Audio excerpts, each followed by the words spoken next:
KPU telah menetapkan 3 pasangan Capres-Cawapres di Pilpres 2024. Esok hari akan dilakukan pengundian nomor urut di tengah proses tahapan Pilpres yang bergulir, polemik soal Mahkamah Konstitusi juga masih menguat. Lalu bagaimana legitimasi peserta Pilpres termasuk pasangan Prabowo Gibran yang masih menjadi sorotan?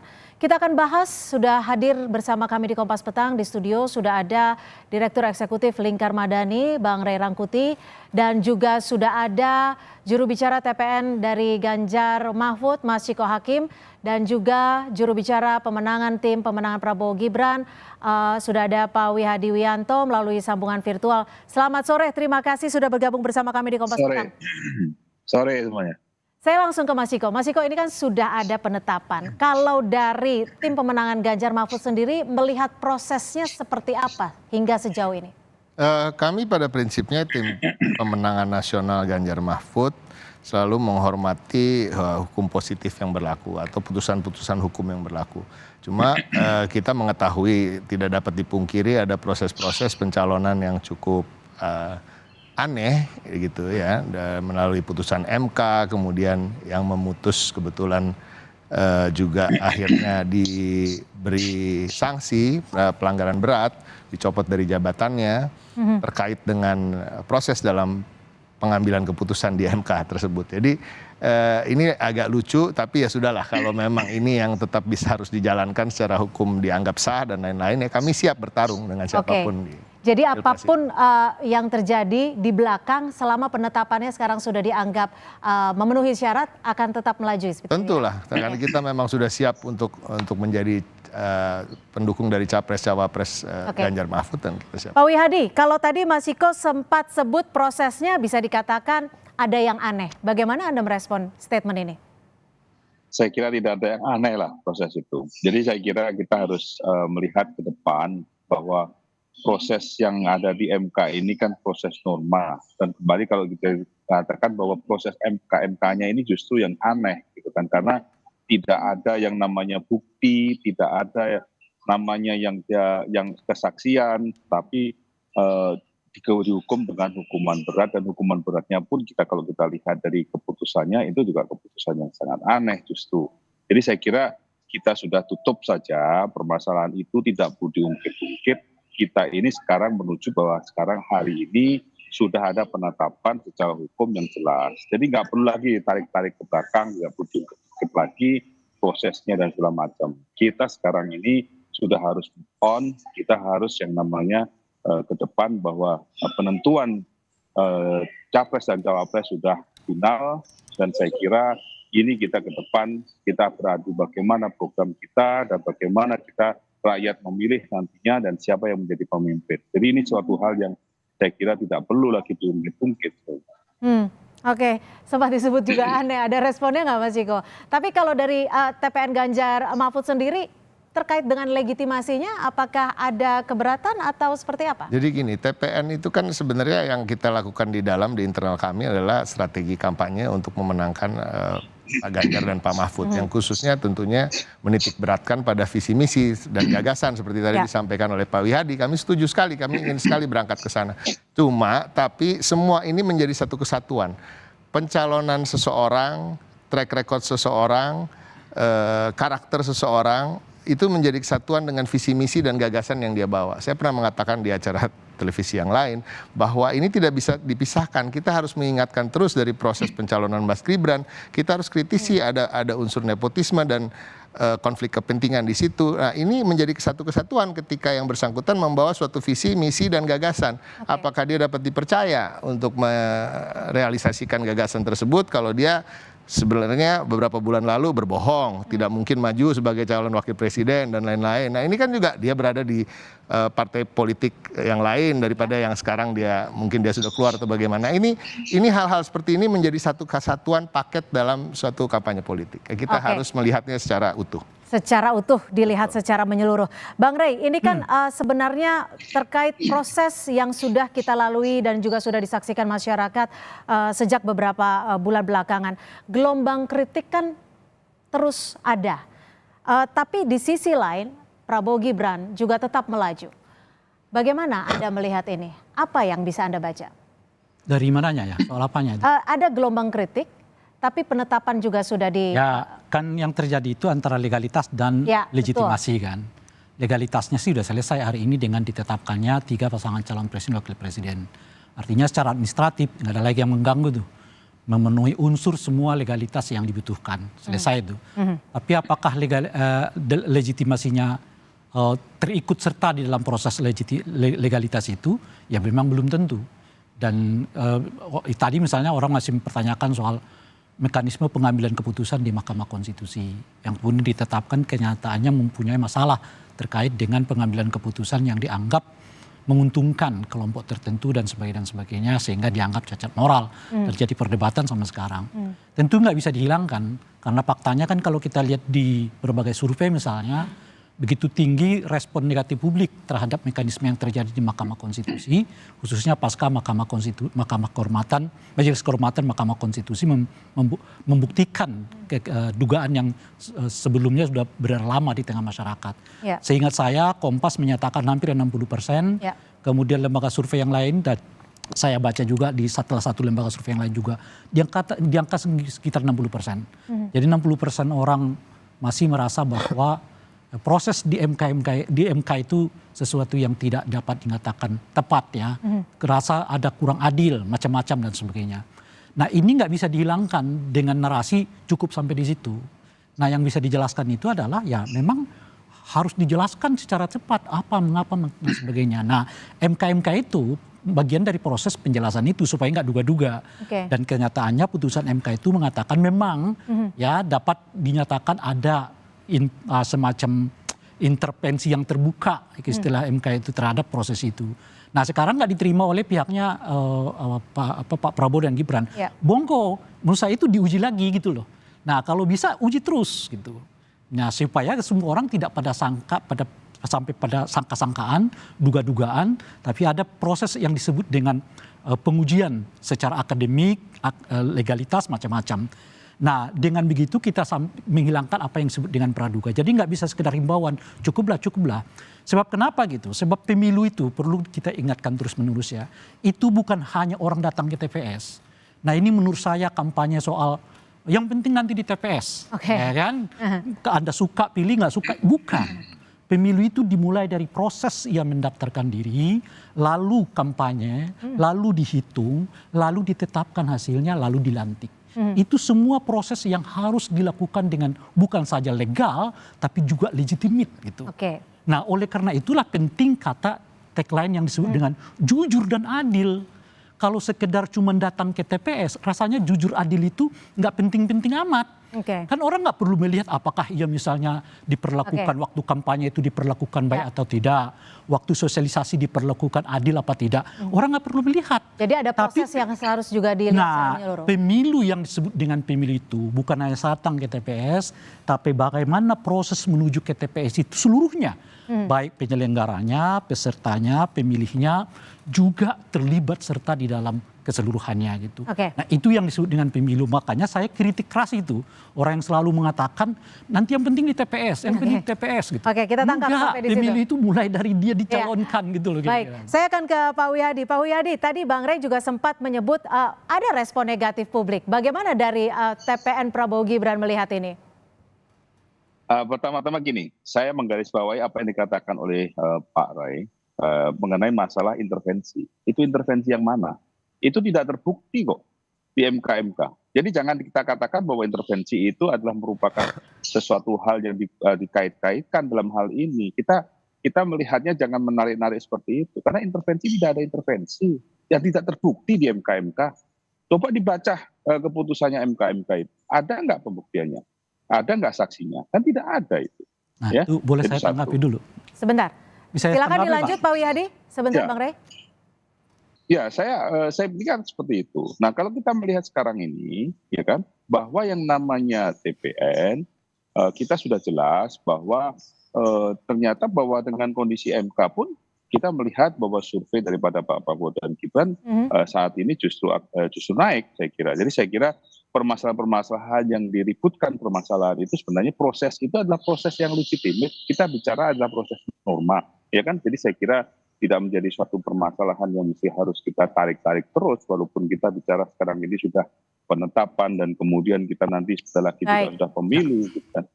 Baik, Bang Rey silakan tanggapi. Jadi begini, saya senang dengan pernyataan Pak siapa namanya tadi? Pak Wihadi. Jadi Pak Wihadi di dalam redaksi putusan itu dinyatakan terbukanya intervensi. Apakah intervensi itu terbukti atau tidak? Nah, itu udah pernyataan resmi Mahkamah Kehormatan Mahkamah. Iya. Tunggu dulu Pak Wihadi. Tunggu Sebentar dulu. ditahan Pak Wihadi, silakan Bang Rey. Kalau Bapak mengatakan tidak ada, dasarnya apa Pak? Dasar Bapak itu terbukti apa enggak? Itu juga pertanyaan. Nah oleh karena itu saya setuju, gugat lagi nih. Gitu. Gugat lagi nih. Kan memang sudah ada yang menggugatnya kan. Gugat lagi putusan MK ini ke yang namanya Dewan Etik. Majelis Kehormatan. Gitu loh Pak. Sebab kalau Bapak cuma mengatakan nggak ada buktinya. Loh Bapak nggak ada bukti bagaimana? Itu udah putusan resmi. Sama seperti Bapak nanti ngajak kita, terima aja putusan dari Mahkamah Konstitusi itu. Loh, memang harus diterima meskipun secara redaksi kita berdebat kok. Secara pengambilan kita berdebat kok gitu. Tapi putusan itu harus diterima. Nah, supaya tidak berdebat seperti yang saya sebutkan ini tadi, ini kan contoh nih, bahwa ini kita akan berdebat begini aja. Timnya Pak Prabowo mengatakan nggak ada kok. Loh, dasarnya nggak ada apa. Loh, ini putusan resmi. Gitu ya. Nah, oleh karena itu menurut saya gugat lagi Pak. Lebih baik begitu. Supaya nggak gantung semua ini. Gimana Pak Wihadi? Iya, gitu. Apakah akan melakukan ataupun... Bisa saya tanggapin ya. Nah, silakan. jadi gini, jadi keputusan MK itu kan mengatakan membuka adanya ruang intervensi. Betul. Tetapi kan tidak pernah dibuktikan siapa yang mengintervensi. Ya kan? Itu kan setuju. Berarti, setuju kan? saya. Berarti, oleh karena itulah Pak Wihadi, saya menantang, saya mengajak Bapak adukan lagi, biar sama-sama dibuka tuh. Nah justru itu permasalahannya. Biar sama-sama dibuka. Sebab kalau enggak, ya kan? Nah, itu putusan kan legalitas itu ini, jauh lebih kuat. Bapak nggak bisa membatahnya, nggak ada di situ. Mungkin dengan forum baru, kalau dibuat forum barunya, data-data itu terbuka. Begini, Pak. Baik. Gitu loh Pak Wihadi. Makanya saya mengajak Bapak, mendorong Bapak, laporkan lagi Pak. Biar nanti di persidangan baru, mungkin akan dibuka tuh. Kalau nggak ada, kita baru mengatakan. Baik, ditahan Bang Rey. Silakan Pak Wihadi sebelum saya ke Mas Ciko. Mas Ciko kayaknya hanya menjadi pendengar di sini. Silakan Pak Wihadi. Jadi gini, kalau itu tidak ada pembuktian dan tidak tahu siapa yang mengintervensi, kenapa itu menjadi suatu putusan yang dipakai oleh MK untuk memberikan suatu ya itu kan jelas. Iya Pak Muhadi. Kalau kita itu. Iya Pak Muhadi. Karena sebenarnya diskusi kita pada sore hari ini bukan lagi soal MK. Makanya diadukan tapi diskusi kita soal hari ini adalah bagaimana penetapan capres-cawapres di tengah adanya polemik dari putusan MK tersebut.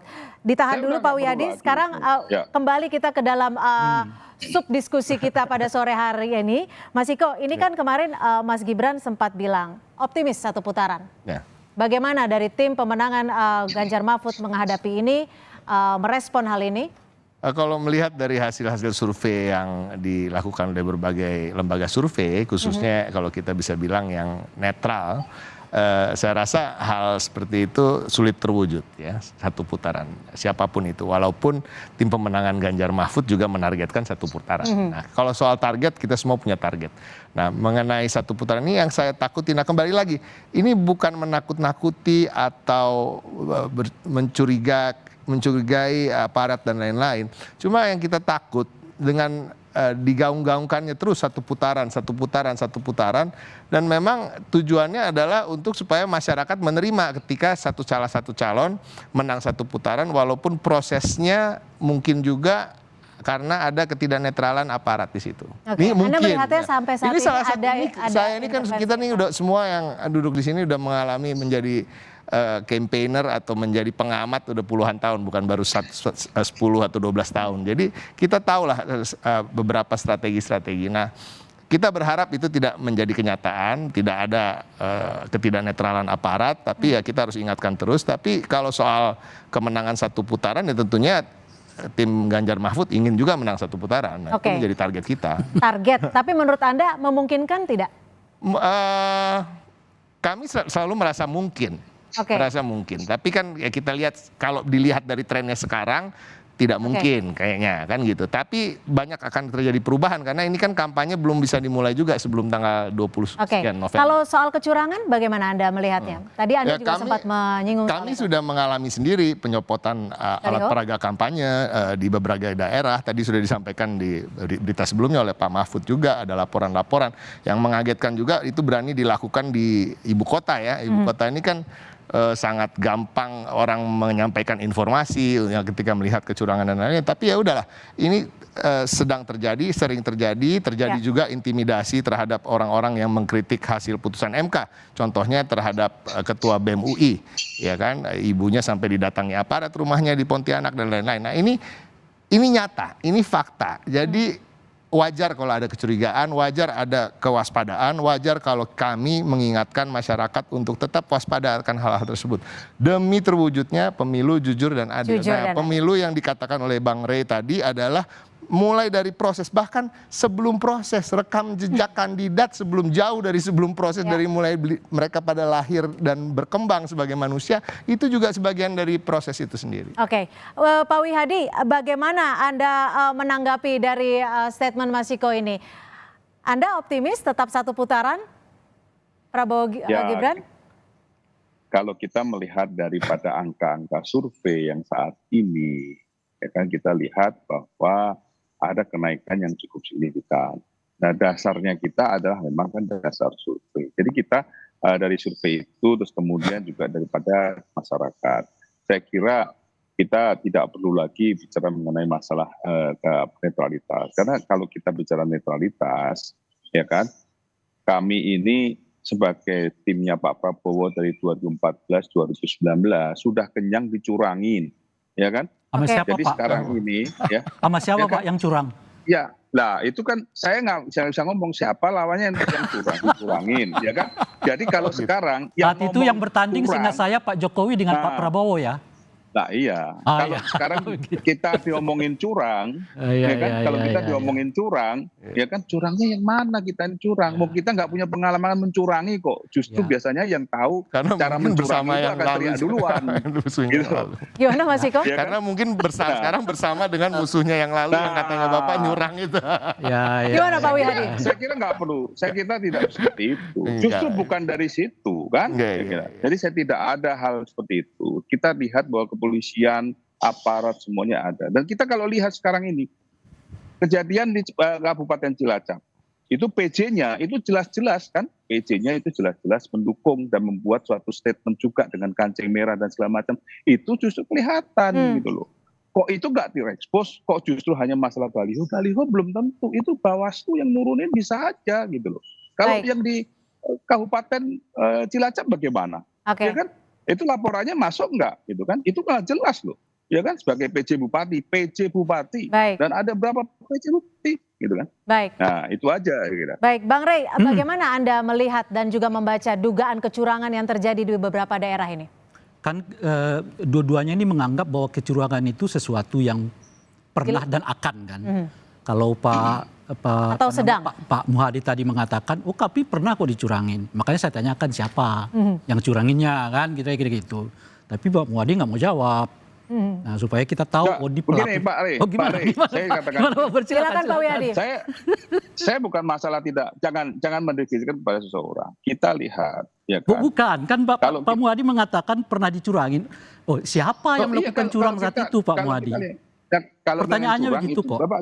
Nah, Bapak kan mengalami 2019 juga. Iya, makanya saya mau tanyakan, menurut Bapak siapa yang curang itu?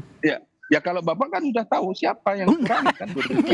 Makanya. Enggak ada sih. Jangan muter-muter gitu. Jangan ini. Pak Muhadi merasa pernah dicurangi oleh pemilu di 2019. Pertanyaannya oleh siapa Pak? Oke, sekarang kita tidak melihat ke belakang, bagaimana kita melihat ke depan dan hari ini di mana ada potensi kecurangan. Singkat saja Bang Rey, bagaimana Anda membacanya? Kenapa? Jika memang ada potensi kecurangan di semua tahapan itu bisa terjadi kecurangan. Termasuk ya saat ini misalnya, ini kan masa sosialisasi, habis itu kampanye. Nah di sosialisasi itu apa yang perlu kita perhatikan dengan baik-baik? Pertama adalah penempatan baliho. Itu sesuai dengan ketentuan apa tidak? Jumlah baliho menurut saya juga. Jangan sampai ada partai politik yang menempati semua ruang. Sehingga nggak ada kesempatan kepada partai-partai yang lain itu untuk juga menempati posisi yang sama. Baik. Oleh karena itu harus diatur. Dalam hal ini sebetulnya yang ngaturnya adalah Bawaslu. Bawaslu lah yang harus turun tangan untuk memastikan bahwa baliho ini tepat. Kalau diambil oleh Satpol PP, Satpol PP-nya diingatkan oleh Bawaslu. Baik. Misalnya begitu. Jadi aturannya harus lebih tegas dan kita kan sudah punya Bawaslu, ya kan, untuk supaya tidak terjadi kekalutan kayak begini nih, satu merasa begini, satu merasa begitu. Itulah pentingnya ada Bawaslu. Nah pertanyaannya Bawaslunya sekarang ngapain? Baik. Kan kira-kira begitu. Baik. Jadi semuanya harus lebih lebih responsif untuk melihat adanya potensi kecurangan. Termasuk tadi Pak Muhadi, Pak kalau belum puas MK itu silakan dilaporkan kembali, kita tunggu tuh. Oke, wah ditantangin terus kayaknya sama Bang Rey ini ya. Gini ya, Bang Rey, Bang Rey. Iya, gimana Pak? Gimana, singkat Pak? saja karena durasi sudah sangat tipis. Singkat saja. Supaya clear Pak, jangan saling ini di belakang. Iya, saya ngomong dulu dong. Ya, silakan Pak, silakan. Baik. Tahun 2019 pada saat 3 bulan sebelum pemilu seperti ini, itu kan sering banyak saling melapor, ya kan, melapor dan saling melapor di APH, ya kan, dan kita melihat bagaimana itu komplainnya APH, yang di sini cepat, yang di sini lambat dan segala macam. Tapi kenyataannya sekarang ini 3 bulan sebelum pemilu kan adem ayem aja. Jadi kita jangan ngomporin dengan situasi bahwa ini nggak netral. Baik, kita sudah tangkap Pak Wihadi. Pastinya jadi harapan kita bersama ya. Baik, terima kasih. Terima kasih, kita sudah tangkap Bang Rey Rangkuti, terima kasih sudah bergabung bersama kami, Direktur Eksekutif Lingkar Madani. Mas Ciko Hakim, terima kasih sudah bergabung bersama kami, juru bicara TPN Ganjar Mahfud, dan juga Pak Wihadi Wianto, juru bicara TPN pemenangan Prabowo Gibran. Hangat sekali, tapi sayang durasi juga ya. Pak Muhadi mau jalan kan? Baik. Hati-hati di jalan. Terima kasih, selamat sore. Sehat kembali, semoga kembali.